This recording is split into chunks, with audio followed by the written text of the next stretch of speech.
Good morning, everybody. This is Deb Bussinger. I'm with the Leesburg Public Library. Today we are welcoming Darryl Owens, who was the Director of Communications at Beacon College and also worked as a journalist and columnist at the Orlando Sentinel. So I'd like to read a little bit of his bio. Darryl Owens serves as Director of Communication at Beacon College. He is also the creator of A World of Difference. Prior to that, he worked for 25 years as a general assignment reporter, lifestyle writer, and later columnist and editorial writer at the Orlando Sentinel. During his journalism career, Owens stood side by side with neurosurgeons, chronicling every cut of their scalpels during 2 brain surgeries, covered the immediate aftermath of Hurricane Katrina, interviewed Hall of Fame athletes, and won a handful of awards, including first place commentary and criticism in the 2012 Sunshine State Awards, and first place news commentary in the 2010 National Association of Black Journalists Salute to Excellent Awards. Welcome, Darryl Owens. Well, thank you very much, Deb, and hello, everyone, and thank you for tuning in. So let's press rewind and surf back to June 5th, 1990. 4 weeks earlier, I had graduated with a journalism degree from Howard University in Washington, D.C. 3 weeks earlier, I had said I do before God and man to my college sweetheart, and now the woman to whom I continue to love, honor, and cherish for 30 years. On June 5th, 1990, I walked into the Orlando Sentinel to begin my 8-week internship with the promise of earning a full-time gig with a good performance. The day I walked out of the Orlando Sentinel with my first front page story bearing the following headline: "Man Saves 2 Boys in Fire at Apartment." That story told the story of Chris Burrows, a maintenance man who pulled one child through a window and crawled into the burning building on his knees and pulled out a baby. That article helped ignite what would become a 25-year career as a reporter, Metro columnist, and editorial writer. In 25 years, I interviewed movers and shakers, history makers, civil rights icons, sports superstars, flown in police and medical helicopters, barnstormed Orlando in P-51 Mustangs with World War II flying aces, stood side by side as neurosurgeons explored Parkinson patients' gray matter, witnessed the fury of Mother Nature after Central Florida tornadoes and Hurricane Katrina during a week on assignment in the Big Easy, shared the glory of faith, grilled dissembling politicians, told the story of Medal of Honor recipients, and led the campaign for another war hero who should have received that honor. Been inspired by visionary children and told the story of my own children and family in print. For 25 years, I was proud to excavate the truth, hold elected officials to account, provide my perspectives, and more importantly, share the trials and triumphs of our Central Florida neighbors as a journalist for the Orlando Sentinel. For me, it started 4 weeks into my internship when I was hired as a full-fledged cub reporter and given the responsibility of covering the towns of Oakland and Windermere in Orange County. It was small-town politics and life at its finest. I wrote articles about interesting people in the towns doing interesting things. And then there were the long nights covering town meetings. There were some nights with some issues that a meeting would begin at 7 p.m. and might be going strong near the witching hour. I gotta tell you, at the time, I lived in Lakeland and commuted about an hour from Orlando to Lakeland every day.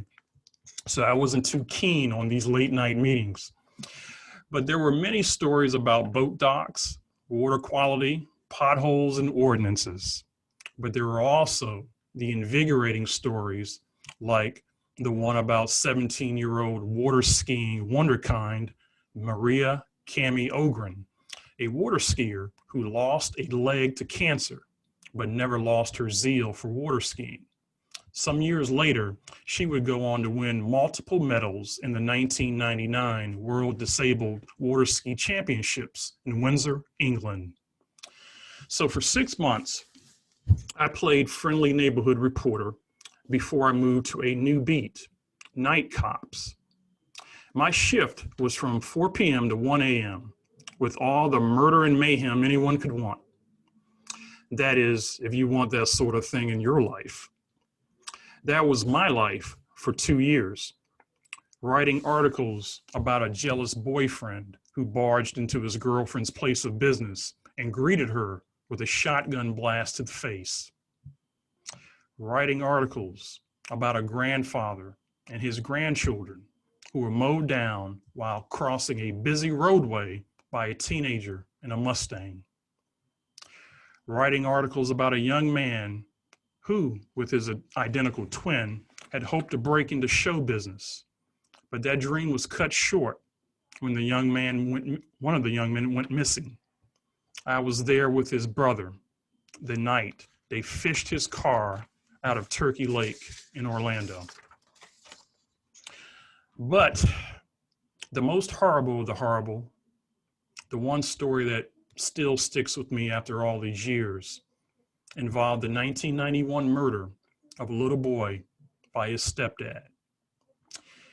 Here is the condensed version of that article that carried the headline, "Boy, 5, slain with machete, stepfather charged."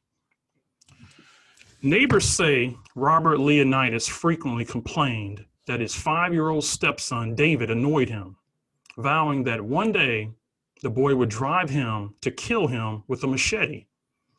Late Saturday afternoon, police say, Leonidas did just that. The boy, David Vortere, died at the family's Southwest Orange County home. Leonidas, 40, was taken to Orange County Jail.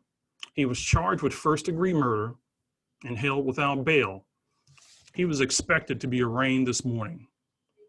Police said Leonidas confessed to the killing. According to the sheriff's spokesman, Leonidas said he was afraid his wife, Amos Leonidas, age 36, planned to take David back to New York to be with his natural father, leaving him with the couple's 2 young children. Witnesses said that the couple constantly bickered and that Robert Leonidas often complained that David annoyed him. A witness said the stepfather had threatened to harm David before. Quote, he used to say that he got on his nerves running around all the time, said Margaret Wheat, who lives in the complex. He said, one of these days, he's going to make me cut off his head with a machete. Witnesses said David was killed after Robert Leonidas sent the boy's mother to the grocery store. After she left, he came to his front window and threatened to kill the boy, and later returned to the window with blood on his hands, witnesses said. Deputy Tom Ferris and Amos Leonidas, the boy's mother, returned to the apartment complex. Ferris knocked on the door several times, but no one answered. As he radioed for help, Robert Leonidas opened the door and told Ferris to arrest him. The deputy apprehended the man and then went to the bedroom, where he found the boy's 2-year-old brother, Barry, 1-year-old sister, Magdala. He found David's body in the bedroom doorway. Police said a preliminary examination found David suffered multiple wounds and was nearly decapitated by a 17.5-inch machete. Robert Leonidas was pretty calm and collected, police said. He managed to nod off in a deputy's car while investigators questioned witnesses. David's mother screamed in French and broken English from the back seat of a deputy's car. Later, as onlookers crowded the car to comfort her, she removed her wallet from her purse, displaying a photo of herself, the boy, and his siblings in happier times. Quote, he seemed to be an awfully nice man, Wheat said of Leonidas. That's what I did for 2 years. I got to tell you, when I got home, usually around 2 o'clock in an a.m. in Lakeland, after a night like that, it was hard to go to sleep. It was hard to go to sleep. After that, the police beat mercifully came to an end after 2 years. I was shifted to a general assignment beat and later had my wish to move to the lifestyle department granted. There, I covered parenting and health for a number of years, writing how-tos and writing expert advice articles for parents who didn't know what to expect when expecting. One of the signature stories I penned during that time span involved a couple named the Methvins. They desperately wanted a baby and had come up empty after several rounds of in vitro fertilization. With their savings whittling down, they decided to take one more shot. And this time it took. Life was looking up until it wasn't. I told their story in a two-part narrative series. Let's see, I've got share screen, Deb. I think so. Let's see, there we go. All right, there it is. So yes, I told their story in a two-part series, which involved more than 20 hours of interviews and flying to Boston to accompany them on a visit to a specialist. I'm not going to read two-part series for you here, but I am going to read you the opening part of the series, part one. This installment, as you see, is called Cradling a Dream. It's supposed to be the sweetest time for parents, but then a thief in the shadows creeps in. Dawn Methvin cannot sleep. Whenever she closes her eyes, the thoughts that haunt her waking moments shadow her slumber. She sits at her computer, a gentle bulge poking out from her nightgown, and surfs the internet, not for free music, not for recipes, not for email, for hope. In the 3 days since her ultrasound, Dawn has enjoyed precious little of it. Hope is not what materialized on the ultrasound monitor that morning when a fuzzy picture revealed a sharp truth. A large mass, possibly cancerous, had suddenly ballooned from her unborn son's skull. His heart was faltering. He likely would die. If he didn't, well, that might be worse. Some doctors say you should consider an abortion. But Dawn can see a glimmer of hope in her husband's eyes, even if Jeff finds it hard to talk about their son, fearing the inevitable. Just 2 days before the ultrasound, he had transformed a room of their West Orange County home into a pastel sanctuary with coats of baby blue and sage paints.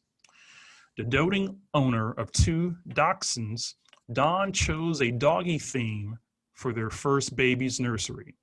She fashioned canine curtains from pooch patterned pillowcases and snapped up complimentary paintings. Tonight, the canine watercolors lean against a wall near a closet crammed with infant clothes they may never need. But as Wednesday turns into Thursday morning, Dawn's tears give way to a fierce determination. She will not let her baby die.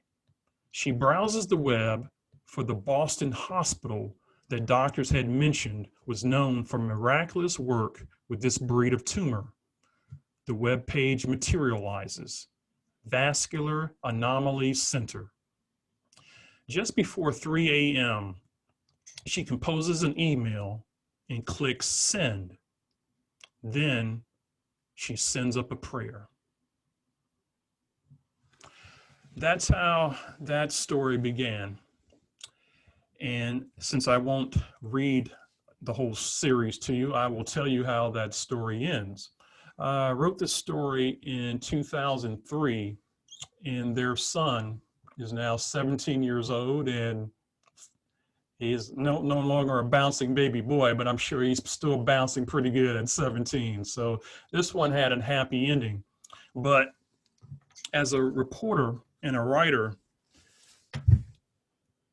you go into stories like this knowing that they might not have a happy ending.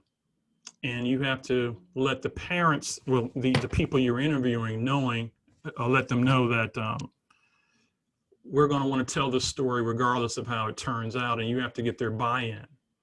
Fortunately for me, again, it was a happy story, but their situation was so precarious, as you learn in part 2, that during the delivery, they actually had a priest in the delivery room with them ready to give last rites to the baby should the worst happen.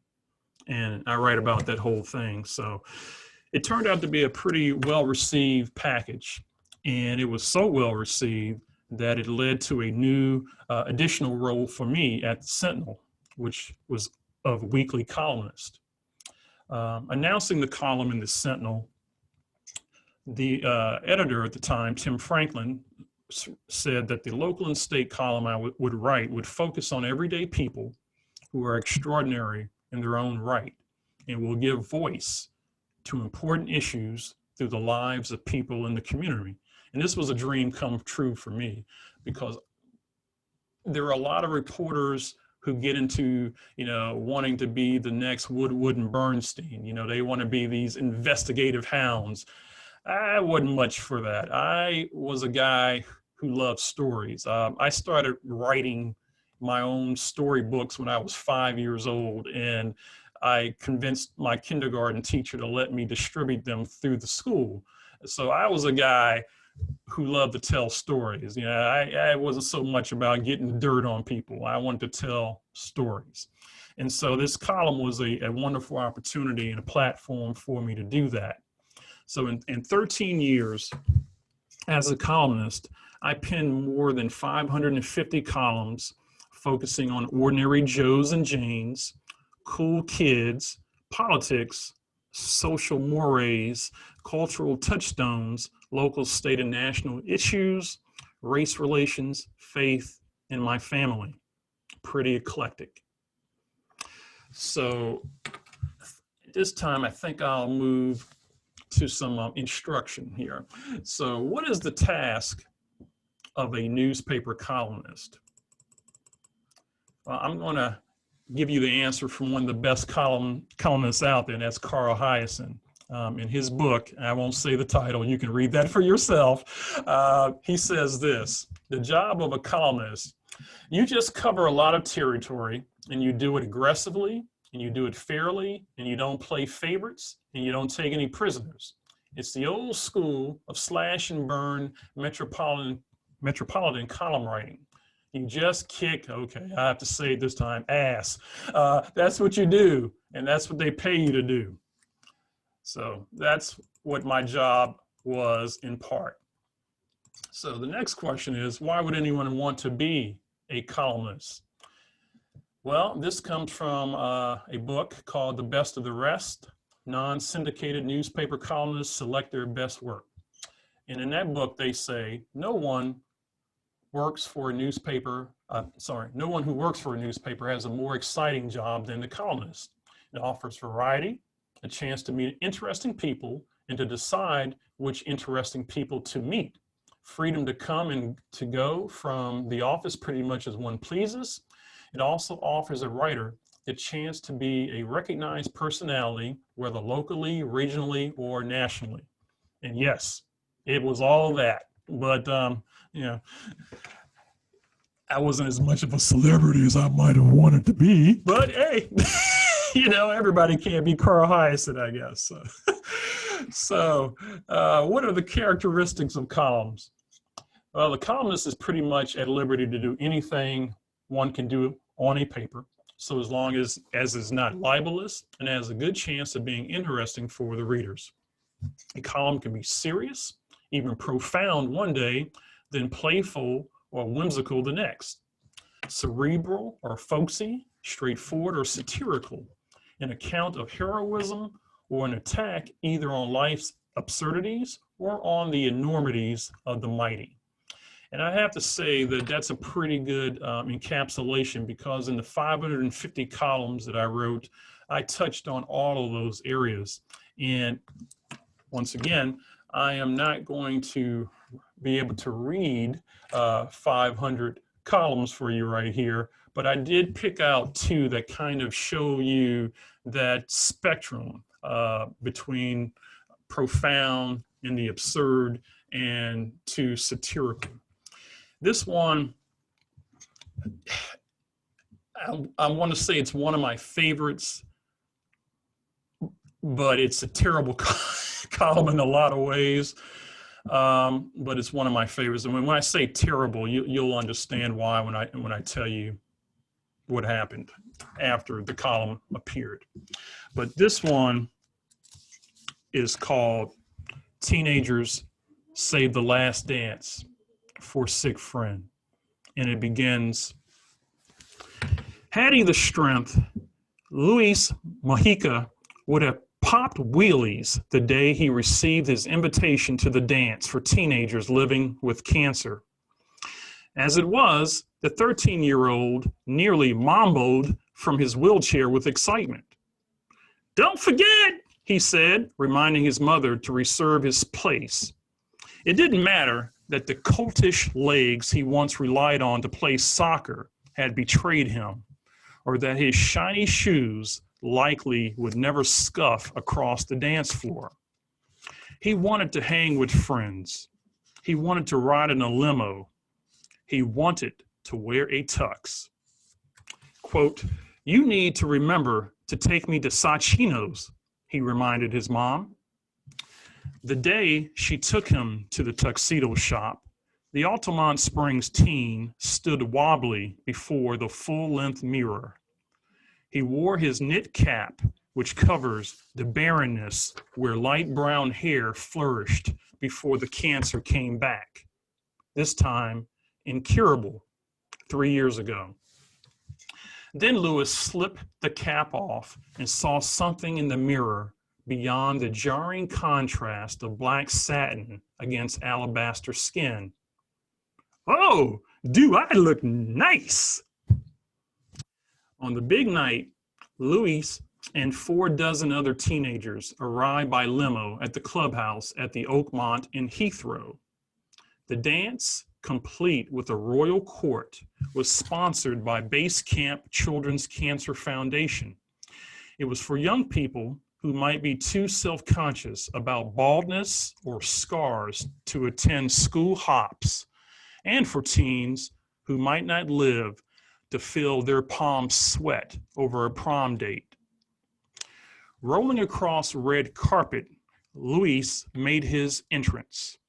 When his friends regarded the teen they knew as Luigi, the teen who without hair sort of resembles his favorite rapper Eminem, the boy of 48 pounds adrift in his tux, they knew this might be his last dance. What could they do to show they loved him? An idea struck Janet Walkle, but her plot would require a bit of collusion.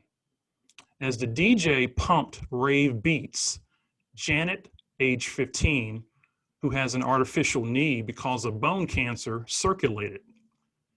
"Vote for Luigi," she whispered.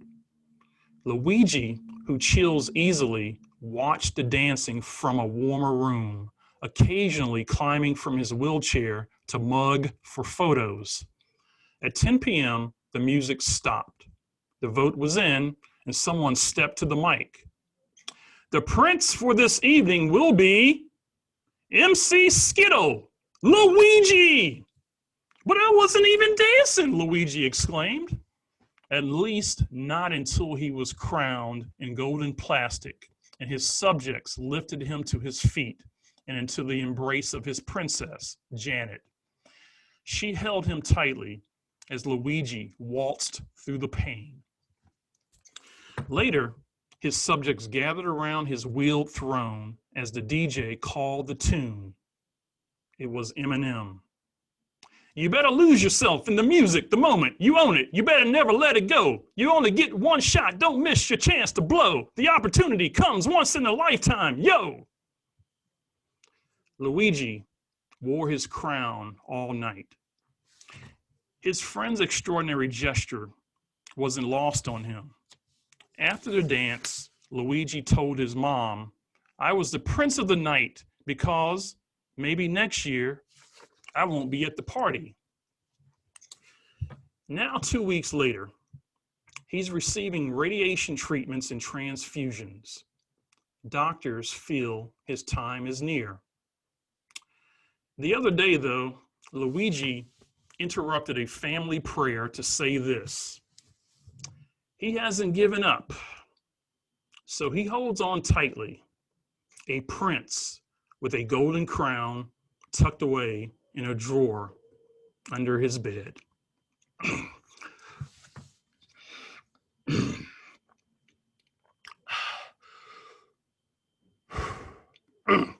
Luigi,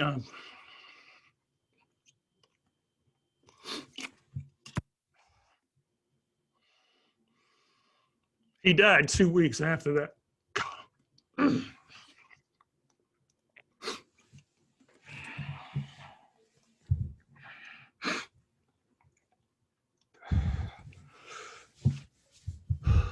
Okay, Darryl. That one, like I said, it was one of my favorites because it just showed an uncommon humanity that those children were so prescient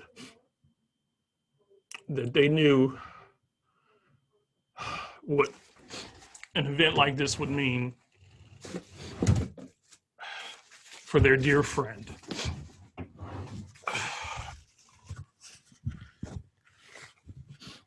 Okay. So, for the other end of the emotional spectrum, for Christmas season, I offer a bit of Santa satire. So for a little background, this column, where is it? Is that it? Yes. This column was birthed in the rising political correctness and the hue and cry about the supposed war on Christmas that was welling up in 2004, which, by the way, hasn't receded. So this column here ran on Christmas Day in 2004, and it was headlined, Santa thinks everyone is just too sensitive. And this one begins like this. The morning after his big eve, Santa Claus curled up in a fetal heap on his analyst's couch. His winter white whiskers lay limp against his chin. His shrink had skillfully, I know, him through previous rough patches. Santa could laugh now about the messy business involving Kathy Lee Gifford and elves cranking out toys in Honduran sweatshops. Still, she'd never seen him like this, unjolly. I'm listening, the therapist said, clicking her ballpoint pen. I'm thinking of giving it up, Santa confessed, tugging at his beard. Hanging up the suit. It's just not the same anymore. True, the world had changed in profound ways since 1822, when Clement Clark Moore imagined a right jolly old elf with a reindeer-powered sleigh in his beloved poem commonly called "'Twas the Night Before Christmas." But this year, Mrs. Claus had put the overweight altruist on the Atkins diet and lined up a cameo on The Biggest Loser 2. This time it's cholesterol. Thin as in, she had admonished. Even the cookies on Christmas Eve were different. Kids set out goodies with no calories, carbs, or sugar. No taste, Santa had harumphed. But what really twisted his tights, though, was how political correctness has slunk in like the Grinch and dumped coal in America's stocking. Everybody, Santa sniffed, is so sensitive. I know, his shrink said. Offending people had never been Santa's stock in trade, yet now it seemed lawyers were on Santa's case like white on snow. Fur flew after PETA protested the polar bear trim on his sleighing duds. Grudgingly, Santa consulted the Queer Eye guys about a new ensemble. Letters from the Society for the Prevention of Cruelty to Animals demanded the reindeer's freedom. But most damaging to his self-esteem, Santa wondered if he was still relevant. When cartoonist Thomas Nast propelled Santa's image into the zeitgeist with his 1881 Harper's Weekly cover, Santa was a benevolent symbol of a holiday that meant commemorating the birth of Christ. Now, Santa muttered, people sputter, "Happy holidays, season's greetings," or some other generic reference to explain the packed shopping malls. Santa wondered how America had come to this, a feverish campaign to erase any evidence of Christmas from public view. Wasn't the Constitution supposed to grant religious freedom, not abrogate it? It's crazy, he said. No offense. Worst of all, even I've been banned at some holiday or Christmas events. As a Christian symbol, chortled Santa, a lapsed Quaker. Holidays, inclusive of all traditions, made sense, he supposed. But trampling Christmas in the process, well, let's just say the ACL is on my list. The therapist noticed the clock. Our time is up. Santa had to admit he had a breakthrough. He'd hang on for another year, then collect his pension. As he turned to leave, he remembered a politically correct greeting he'd heard on the satellite radio his elves installed when they tricked out his sleigh. Happy Ramahana Kwanzmas to all, he said, though it didn't sound quite right. So, yeah, that one got some interesting responses. And this is one of the interesting things about being a columnist. Wit and humor are supposed to be some of the tools of our trade. But the problem with wit and humor is that not everybody thinks you're funny. So it's a dangerous thing to wade into satire sometimes. And but I thought it was funny. So meanwhile, around 2007, my coverage area changed again, this time to military affairs. So for a couple of years, where is it? Yep. For a couple of years, I wrote about how the global war on terror impacted our war fighters, told stories of soldiers from past wars, and tried to illuminate the heroes who served and those who supported them. One of the stories from that time that especially stuck with me is a story of Army Sergeant Joshua Cope, who lost his legs in Iraq. The story took me from meeting him here in Central Florida to following him to the Naval Medical Center, San Diego, and its newly christened Comprehensive Combat and Complex Casualty Care Program, which is a 30,000 square foot facility specializing in rehabilitation and prosthetic services, including traumatic brain injury, reconstructive surgery, and amputee care. This is the opening to the story that you see on the screen, which was headlined, "Long Journey Back, a Step at a Time." Army Sergeant Joshua Cope leaned precariously on the parallel bars, reserving every bit of strength and hope to move his new computerized legs just one life-altering step forward. Cope had reached this crucial point before, only to confront numerous setbacks. Would today bring more frustration? And if so, could he muster the willpower to try again? With his wheelchair at the edge of the bars, Cope glanced at his wife and almost 2-year-old daughter camped on a nearby couch. Then Peter Harsh strolled over. "We're going to get you up," began Harsh, director of prosthetics at the Naval Rehab Center, "and get you to take some steps."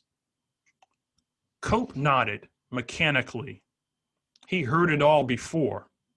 In recent weeks, an excruciating bone condition in what's left of Cope's right leg had forced Harsh and his colleagues to search for a pain-free way for their patient to wear his new prostheses, but they weren't sure it would work. Setbacks like this have made the strain and uncertainty unbearable at times. For some veterans, the emotional, spiritual, and physical distress caused by their severe injuries steals the fight from them. Some give up on life. From the start, though, the 24-year-old from Panama City Beach knew he would never recoup what he lost in Iraq nearly a year ago when a roadside bomb blew him out of his Humvee, tearing off his legs and mangling his right hand. So, his singular mission since coming to Southern California has been to reclaim one thing: the freedom to walk again.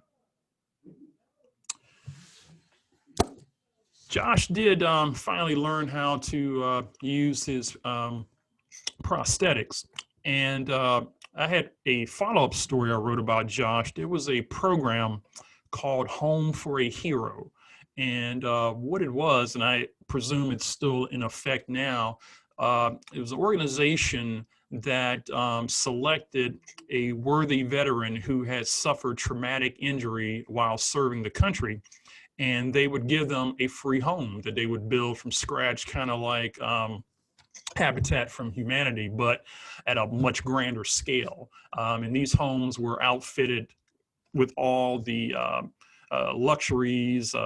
They would have pools. They would be designed so that the veteran could move around easily. And Joshua Cope was one of the veterans who received one of these homes. So his story had a nice happy ending as well. So that's always good to tell those. So after doing military affairs for a couple of years, my last stop in my journalistic journey involved a promotion to the editorial board. So what is an editorial board? A reader-friendly definition from Wikipedia puts it this way: editorial boards meet on a regular basis to discuss the latest news and opinion trends and discuss what the newspaper should say on a range of issues. They will then decide who will write what editorials and for what day. Now, as you probably know, unlike newspaper articles, editorials are not bylined because they are an institutional voice of the newspaper. But internally, we kept track and kept the anonymity of the writer by using color pseudonyms. I selected sepia as my nom de plume, and you can probably figure out why, but I was sepia. So in addition to the Wikipedia definition, the editorial board would have regular conversations with the Orlando mayor, police chiefs, and sheriffs about what they were doing for the city. We would have yearly conversations with Florida governor, and also we would interview politicians running for office. And we would have conversations with the community who would schedule time to drop by to chat about important issues. We would also have conversations with important or infamous national figures who were passing through town. As a board, We interviewed Newt Gingrich, John Huntsman, T. Boone Pickens, Darryl Strawberry, and Grover Norquist, whom we learned often dropped by comedy clubs to sharpen his stand-up routine. I would have never suspected, but he's a funny guy. So, we enjoyed meeting him. And of course, as a disco lover, one of my personal favorite visits was from Robert Parisi, who was the front man of Wild Cherry of Play That Funky Music White Boy fame. So he dropped by and shared about his music. Now, personally, I wrote a number of hard-hitting, hold their feet to the fire pieces and plenty of advocacy editorials. But one of my favorites by far was a cautionary piece that I wrote about bears. This one was from 2013, and the headline on this one was Human Irresponsibility Worsens Bear Problem. And this begins like this. There's no denying it. We love bears. We love them in triplicate, though Goldilocks found them a touch disagreeable. We love bears in the family way, like the Berensstains. We love jokesters like Fozzie and adventurous sorts like Corduroy. We love Yogi, who's smarter than the average bear, and we adore that bear of very little brain, Winnie the Pooh, too. Our love affair is why many consider the sight of a bear that's wandered into a subdivision, nailed a Ursine Michael Phelps impression in the family pool, or taken up residence in Dad's shade tree a rousing experience. Yet, what happened to a Longwood area woman Monday night provides a stark reminder that real bears don't behave like gentle Ben. When Susan Chalfant was walking her dogs in the Wingfield North subdivision, a Florida black bear knocked her down and mauled the 54-year-old in what state wildlife officials dubbed Florida's most serious documented bear attack ever. Though this encounter had an unusual outcome, bear spotting has become increasingly common around the state. Over the past 5 years, bear complaints more than doubled to 6,189. 40% of calls hail from Central Florida. Moreover, in the 32799 zip code, which includes Wingfield North, bears make alarmingly frequent cameos. Residents have filed 1,168 bear nuisance reports with the state since 2008, ranging from complaints of bears looting kitchens, rummaging through trash cans, and in one case, nearly absconding with a garage freezer. Certainly less amusing and more potentially dangerous than Yogi's pursuit of a picnic basket. And that's an important lesson from Chalfant's mauling. These aren't cuddly Teddy Ruxpins. They're wild omnivores, as happy snacking on labradoodles as acorn. Sadly, Chalfant appears to be collateral damage, in part to neighbor irresponsibility. Bears can smell a meal from over a mile away. Homeowners who don't properly secure their trash cans or bird feeders or stock compost piles with tasty treats might as well send bears a dinner invitation. Through feasting on garbage, bears become desensitized to people and bolder. The irresponsible party might not suffer consequences. As Chalfant learned, neighbors may not be as lucky. It's why New Jersey lawmakers last month advanced a bill that would require bear-proof garbage cans for anyone living in bear zones. We hope Central Floridians would embrace that sensible step to limit bear-human contact on their own. Nevertheless, if a law is what it takes to ensure a 54-year-old woman can walk her dogs without fear of mauling, it might be worth a look. Meanwhile, state of wildlife officials aren't yet calling the mauling a predatory attack. Whatever you call it, expect more if homeowners ignore sensible steps to limit the creatures in areas like the 32799 zone, where now it seems there are bears everywhere. So I think that's the last bedtime story I'll read you today before you guys nod off. However, I'll share this. While I was a print reporter, there were occasions where I took to the electronic area as well. For about a year, I served as a commentator on WMFE radio, which is the Orlando NPR channel, in my own branded regular feature, appropriately called Darryl Owens Perspectives. I was going to play one of the commentaries. I think I'll have to find it though. Let's see.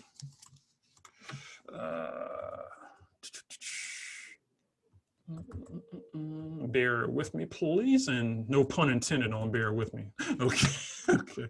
Let's see. That's not it. That's it, right there. Okay.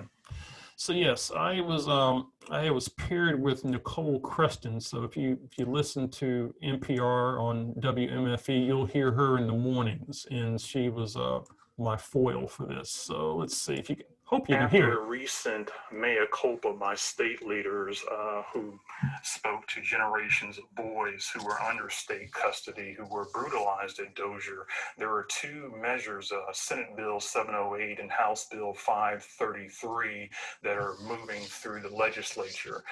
These proposals would earmark $1.5 million or up to $7,500 for reinterment cost assistance for the families of the boys who lost their lives at Dozier.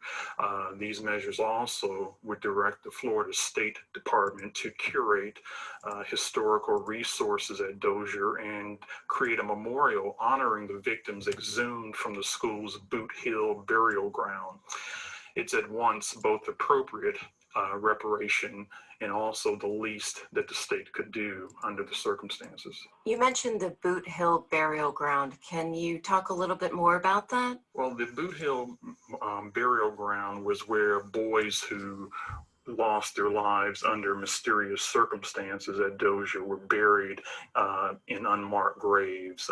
These grave sites were adorned, if you would, by these white steel metal crosses, and that was basically the only acknowledgement that someone had lost their life at the school. There was no identification of who the boys were, just these stone cold metal crosses. You mentioned that this is basically a start for the state to acknowledge what happened to these boys. What else would you recommend that they do? Well, I guess there's been a lot of discussion about what should happen to the land where Dozier once operated, and there have been different viewpoints. State Agriculture Commissioner Adam Putnam, for instance, wants to sell the land or use it to bolster Marianna, which is the small panhandle town near the shuttered school. Others, like Florida's chief financial officer, Jeff Atwater,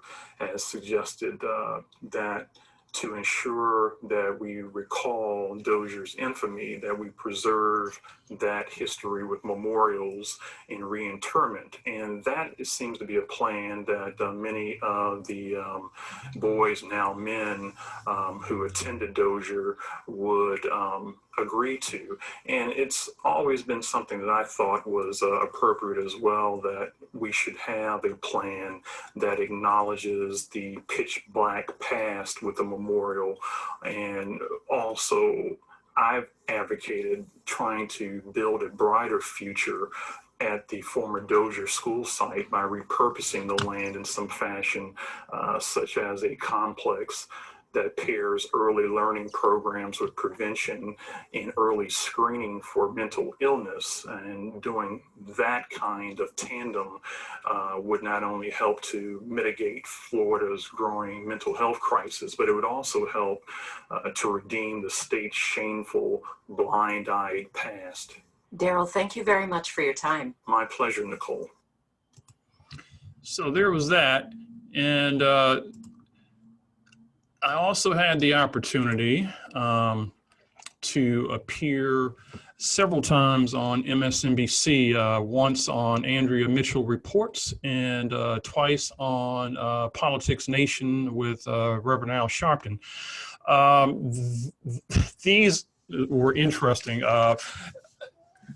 What happens a lot of times is local events become national, and MSNBC learned, which you're seeing on the screen, about I guess they read some stories about how there were some discoveries that in Fruitland Park, the police department there had a couple of officers that were Ku Klux Klan members, and so that became a national story. And at that time, I was still a columnist for the paper, and basically what I presume happened is, hey, they got a black columnist in Orlando. Let's get him to talk about the Klan. And they called me up and said, hey, would you like to appear on MSNBC? And I said, sure, why not? And that day, of course, I did not have on a suit and tie so I would look professional. I'm just, but they said, come on anyway. So I appeared on the show, and I would play some of it for you, but it would show you why I should keep my day job, because I oftentimes look like a deer in the headlights, I think, doing that broadcast. But it's out there if you want to get on Google and look up Florida, I guess, Politics Nation, Darryl Owens, and Deer in the Headlights. It should come up. But that's basically the extent of Darryl Owens' time as the Orlando Sentinel reporter. After 25 years, I left the paper in December of 2015. And as Deb mentioned, I came to Beacon, where I started in January of 2016. But as I always tell people, although I serve here as a director of communications, you never stop writing. And I often refer to myself as a recovering journalist. So with that, I will conclude my presentation. And if there are any questions, I'd be happy to take any. Oh, Darryl, I'm going to unmute everybody. That was the most wonderful program I've attended throughout this whole entire pandemic, I have to say. Well, truly. That is very kind and gracious of you to say. Clearly, you're not getting out enough. In your role at, Go do you teach any journalism classes at all? No, we don't offer journalism here as one of our majors. I still will go out occasionally when I receive the request, often from my former colleagues who, I won't say many, but a number of them have gone on to become adjunct professors at local colleges, Stetson and some other ones, and they've asked me to come out and give a presentation on column writing or something like that. So I'll still go out and contribute that way. So what are you writing now?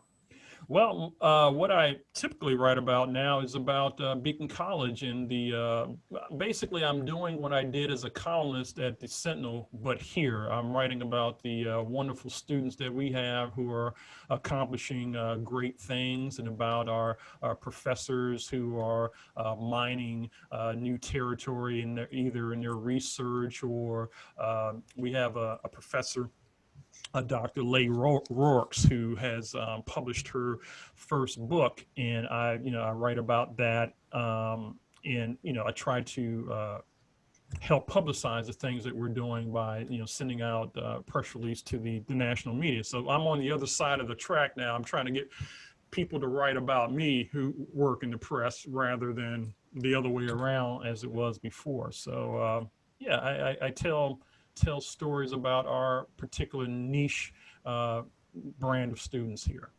And those are in national newspapers then? Well, sometimes most of the stuff that I write is for our website and for our monthly newsletter, which I edited and write most of the stories for.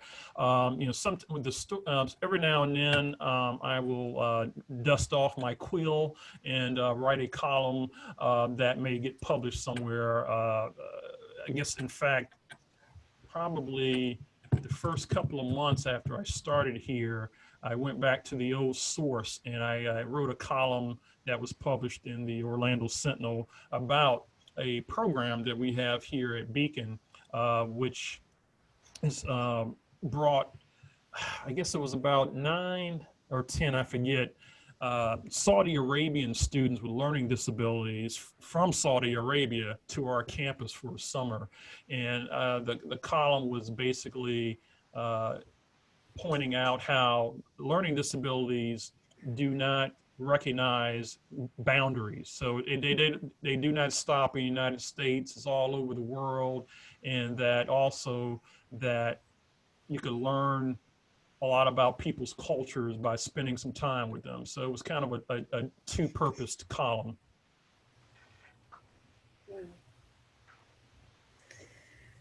Darryl, how much or did you miss writing this year when we had so much angst and so much tragedy, as well as some really glimmers of hope? And I mean, this was an emotional year all the way around for everybody.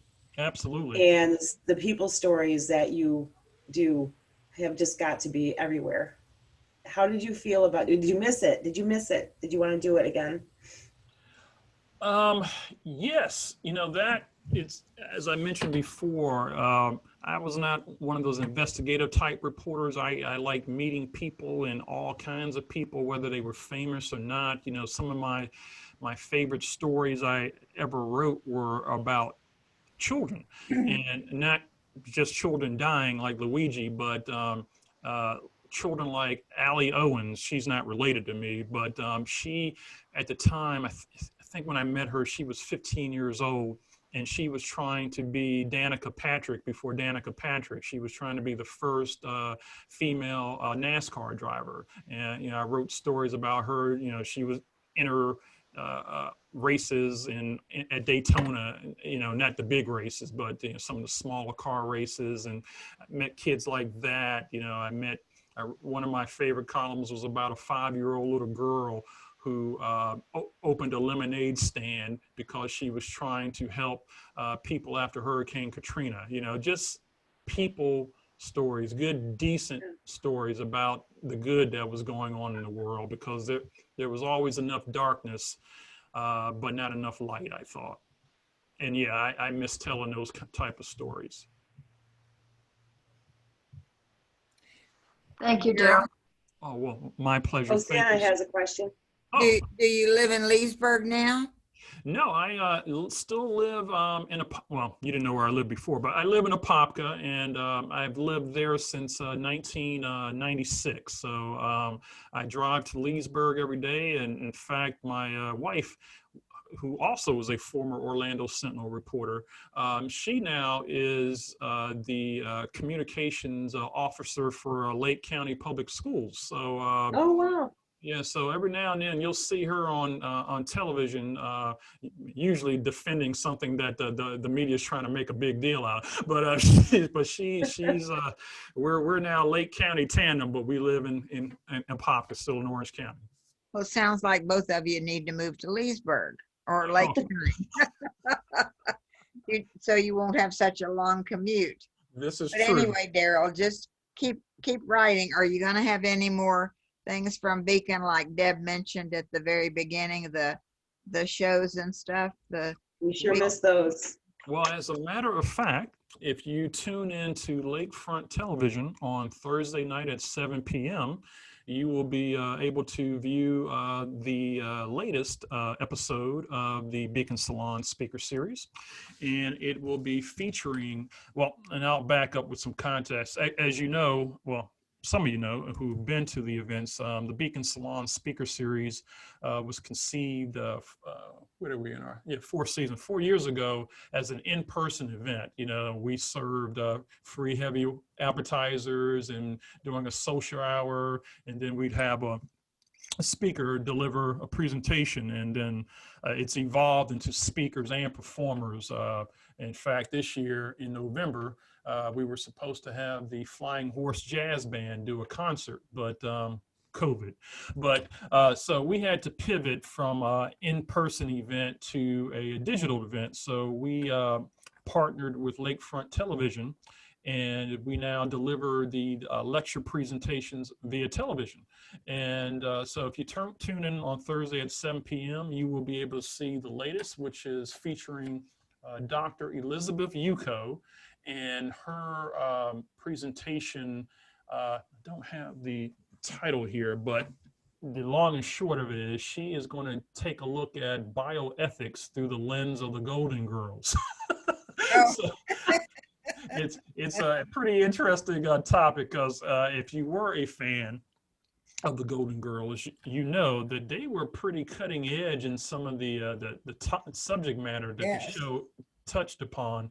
And so she will be looking at some bioethical issues through the lens of Rose and God, I can't remember the names of the rest of them now, but the three Golden Girls. So I think it's going to be pretty interesting. You can tune in, and then at 8 o'clock, there is a live Q&A that we do via Zoom, and you folks are apparently fluent in Zoom, and you can actually, I'll be, if you go to our website, beaconcollege.edu, give me about an hour, because I got to put the Zoom link up there. You can register for the Q&A if you're so inclined. But regardless, you can watch the show and hopefully get something out of that. Well, thank you for Thank you doing this so today. much, Darryl. Oh, my pleasure.